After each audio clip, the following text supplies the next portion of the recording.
Here is a tutorial on how to use Beautiful Audio, which is a free in the browser audio editor. And it's not bad for free. It's not perfect by any means, but it will accomplish what we need to accomplish. So the one thing is you'll have to download and save the file at the end of your work session and then load it the next time you come in. That's how you can continue working on these projects. So it's important that any sounds you're going to use, you save them all into one folder. So like make you a folder. In our class, you should have copied a pod practice folder already onto your U drive. And so you would make sure that any other files you're going to use stay in that folder for the duration of the project. I'm going to be recording some sounds for the one we're doing as an example, but I just want to demo the beginning and talk about the concepts again. So you start off here in this timeline view, and to bring in sound files, you go to File and Import, and we're going to click Choose File.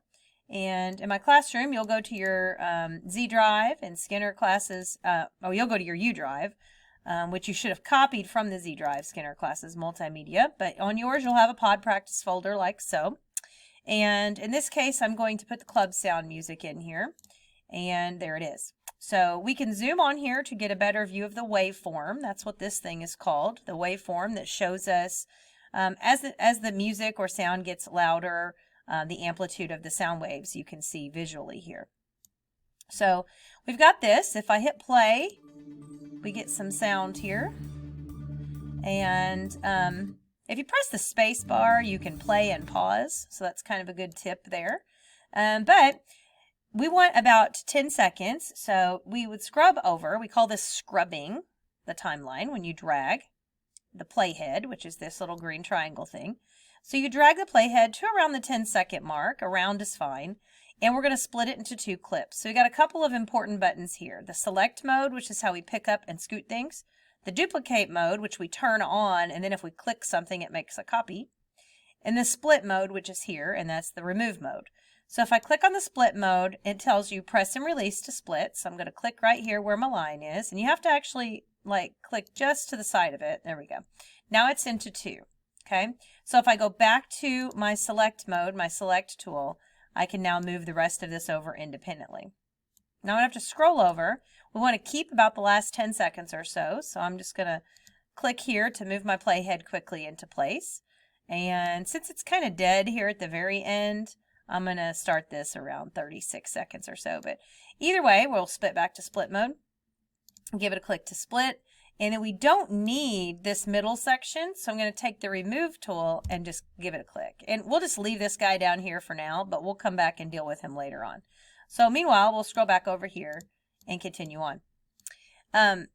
You are also going to be using what they refer to in audio terms as volume envelopes. You'll sometimes hear them called rubber bands also.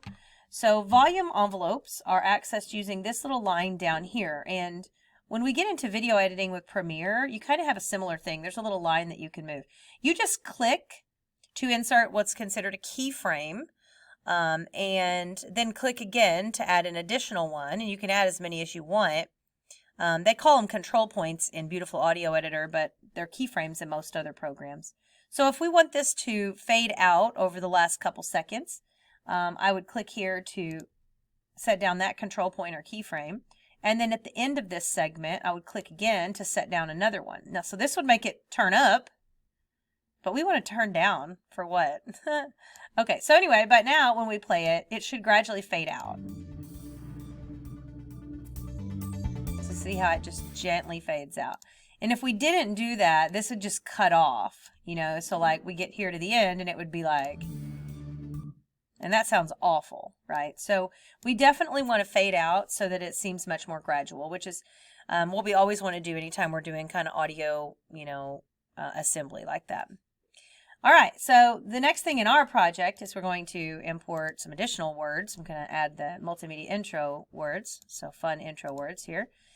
We import, and now it's going to be overlapped, so it's happening at the exact same time as this, although we kind of do want it to. We want it to last from about 2 to 8 seconds here. So I'm going to click on the move tool or select tool and scoot it over so it kind of happens during the bulk of this. You can tell this is not a very loud sound file though. Just by looking at the waveform, it's very flat. This part here gets a little bit louder, but it's still rather flat. If we play it now, and I'll play it starting here so you can kind of hear. So we can kind of barely hear it. We can remove a little bit of the noise from it and adjust the gain. Gain is basically the volume of the sound. We can make it louder by adjusting the gain upwards. So I'm going to look down here, and when you're clicked on a clip, down here, these are your effects, and gain is an effect that we can use. If we click on it, this pops up, and we can turn it up. So if I just crank this up, and then we play this again. Oh, actually, wow, okay. That's my gain for the master. So that's to everything. Let's switch that back to reset it. Huh. We don't want the gain on the master. We want the gain only on this particular clip. So I'm going to close this. I only want it on this clip. So we're going to hit this effects button. Wow. And hit the plus sign. Okay, so I'm going to add the gain here. That was really a rough situation there, wasn't it? And then see, it says gain for multimedia fun. Whew, that was a mess. Okay, now we can crank this up. Welcome to multimedia fun. Okay, now when I turn it up, it gets a little loud, but it's a little crunkly. Crunkly? That's a word. I made it up. So I have you to click here plus, and we'll add in a band pass, which will allow us to remove a little bit of the frequency. Again, I kind of play it and mess with those numbers over here as we go. So I'm going to play this again. Remember, you can press space bar too with your other hand.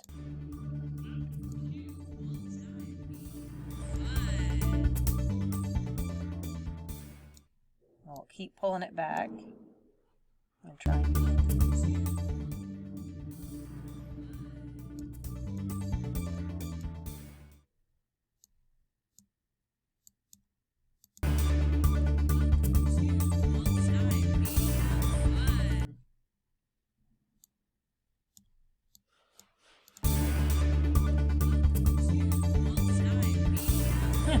Well, definitely I'm going to have to change the frequency here. Multimedia fun. It's kind of like a science experiment here. Welcome to multimedia fun. Anyways, so you'd mess with those, and we wouldn't always have to mess with something like this. In this example, I just want you to learn how to mess with some of these. But that one, to be honest, probably sounded better before I added that in there. So I'm just going to take it out. Welcome to multimedia fun. But depending on what you're dealing with, you might want to mess with that band pass. In this case, I don't think it really helps. So I'm going to take it out, adjust the gain, and of course, always watch for clipping. Clipping is when the sound wave goes beyond the top of the sound bar, which means that we're losing part of the sound. You can tell because it'll sound funny, but we call that clipping. So just listen for clipping to happen. Anyway, you're going to preview it, make sure it sounds good. You can rename these if you want to. Just double click them. Multimedia fun makes sense to me, so I'm going to leave it. And then you would start recording what you have to record. You're going to want to record solo though. So I'm going to click empty to create a new track here. And I'm going to put solo so I don't have to listen to all of those other things. And then you can just start recording. You can pause between sections and then split them later. Or if you want to stop, you can stop. I'm just going to record a line. But I'm not going to record the whole thing because I don't want you to have to watch this whole entire thing. So I made a new line, and I'm going to click the button here to record. That should be red, but it's not. Here we go. Welcome to JHS Multimedia Podcast. I'm your host, Tanya, and today we discuss cats. Some people say cats are snooty and disagreeable. Okay, so I'm going to stop there, and we've got that all in there. So I could listen to it. Oh, it's not making any sound, so that's fun. Oh, it recorded on a whole new line. Okay, let's unsolo this. I guess we don't have to make a new one for a new recording. But if you want to move something around, if you have a blank line, you can wiggle it along and move it. So, okay, well, anyway, fine. Here we go. JHS Multimedia Podcast. I'm your host, Tanya, and today we discuss... Notice the cats. Empty space.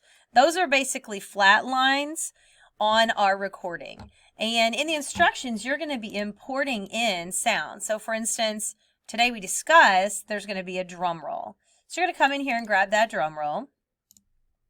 And then we've got to place the drum roll in that right spot. So, today we discuss cats. Now, there is way too much to this drum roll. So this is going to require some editing. And all of this will as you go through and work left to right, adding different things. So if I play this as it is now, it's going to be kind of a mess. Today we discuss cats. Okay, so probably I needed the main part of this, right? So we're going to have to clip this snippet, right? So I'm going to get rid of, so I'll put my split section here, and I'm going to split it, and then split it again, and then get rid of the sections you don't need, right? So we've got something like that. We'll see what this sounds like. Oh, see, that was actually pretty decent. If you wanted to, you could do just a super easy fade at the end, just so it doesn't so it's not too abrupt, but. Hey, we discussed cats. Okay, and then at cats, we're going to have a meow. So then you would import your meow sound, and you just kind of keep going left to right. You can record as much at a time as you want, and then move as much at a time as you want. You just get it to the right spot. It gets kind of hard to see because of all these lines. You can make them not quite as tall if you want to, but all right, here we go. Cats. Some people. Okay, so there we go. And that's basically it. You're going to continue working through over and over again. You can add additional effects. So in the instructions, if we tell you to add effects to a certain clip, you click on that clip and remember, use the FX button here. This does it to the entire document. So you don't want to do it there. You want to do it just on that line. And it does it to the entire line. So if I had multiple clips going, say I divided this into 3, and I only wanted the middle one to have an effect, I need to drag that middle one to a new line so that I have a special line to put that on. All right. So that's generally the gist of it here. You can then save it. So again, you're going to save project to local file, but then you have to download this. So you got to download this little thing, and I'm just going to throw mine on my desktop, but you want to make sure you download it to a place you can find it, because then if you get out of it, oh, that's a scary feeling, isn't it? Getting out of it altogether. So if you get out of it and we go back in and it's empty, then I can go to file and load, and I can go to my desktop and I can go grab that audio project file. And it's loading it. And there we go. Okay, so you do have to download it and then load it back up in order to continue working on it, from day to day. When you finish the entire thing, which will take you some time, the finished one will be about 1.5 minutes. Then you will make sure you save it, of course, again. Always save it one last time, and then you can export that file out. And it's going to have to mix it down. So you would use this button to render it. Render it is to mix it. That takes some time, so I'm not sure I'm going to wait too long here. Okay, it's successfully rendered to a new track. Then down here at the bottom, this should be the entire thing. So you can render it, to a new track if you want to. Let me click up here on my thing and see if this plays. Welcome to Multimedia Fun. Welcome to JHS Multimedia. Okay, so anyway, that's that. You can do that if you wanted to get rid of all the lines and make it one. I'm going to delete it. Or you can download it as an MP3. And whenever you turn this in, you're going to export it out as an MP3. It'll take a little time, and then you'll click in and download it, and then that's what you would turn into me. So not too complicated. That's the general gist of it. Not a lot of buttons, not a ton of moving parts, just some effects that you have to mess along with. But that's basically the gist of using Beautiful Audio Editor. So good luck to you, and I hope your project works out great.